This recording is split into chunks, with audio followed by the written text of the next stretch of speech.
น้ำตะกี้พวกเจ้ามีบทจูสร้างจะมากั้งมาจับดอกไม้เจ้านั่นเจ้านี่ไหมนะพวกเจ้ารับตาพวกเจ้าเห็นแต่ภาพตาซื่อๆทางจิตวิญญาณ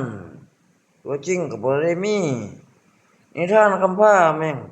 บ่คำพร้าแม่งข้าค่อยเป็นลูกรัชกาลที่เก้าแนะนำแม่อันสิแม่น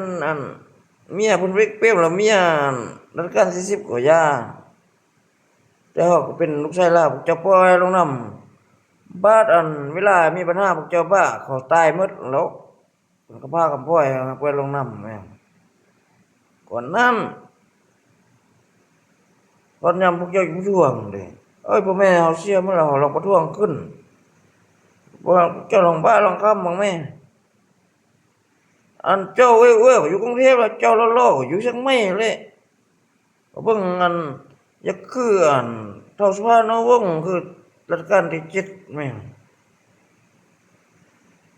บ่มีนวดอยากคือเราเพชรสลัดแม่งบ่ฮู้เบิ่งนั้นเนาะพวกเจ้าก็แนะนำเป็นเราเทิงคือกันอะไรอยู่กรุงเทพเป็นเฉพาะขโมยค่าแก้วตัดระเม็ดดอกเล็กอาค่าแม่งเฉพาะมึงแล้วก็แล้วก็ยังอยากรีบพวกเจ้าแล้วก็อยากคนก็ว่าเลยก็เฮ็ดทำมากินเฮือนของหลังบักใหญ่ๆนี่เลยอยู่จังหวัดนึงนี่แต่พ่ออาค่าเลยอันนั้นเขาจะว่าข้อเจ้าชีวิตคนเราเนี่ยแล้วเขาฮู้ภาษาหมดก็ว่าอยู่ข้อเพราะเราได้ไปหมดต้องเขาจะข้อแม่งเด้ว่าบ่มีฤทธิ์มีเด่นแม่งไปนอนในสารบัญปึ๊บมาฮอดนอนนนุ่งปึ้ม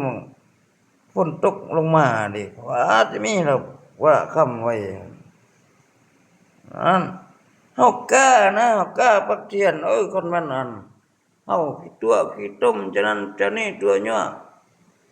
นั่นน่ะมันพวกย้อน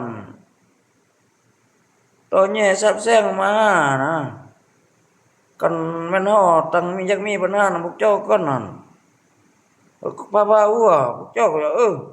กันเฮาอยากได้อยากลงมาโลภะอยากได้เมืองลาวจะนั้นจะนี่เฮาอยากพ้นเมืองลาวจะนั้นจะนี่เฮาพาหัว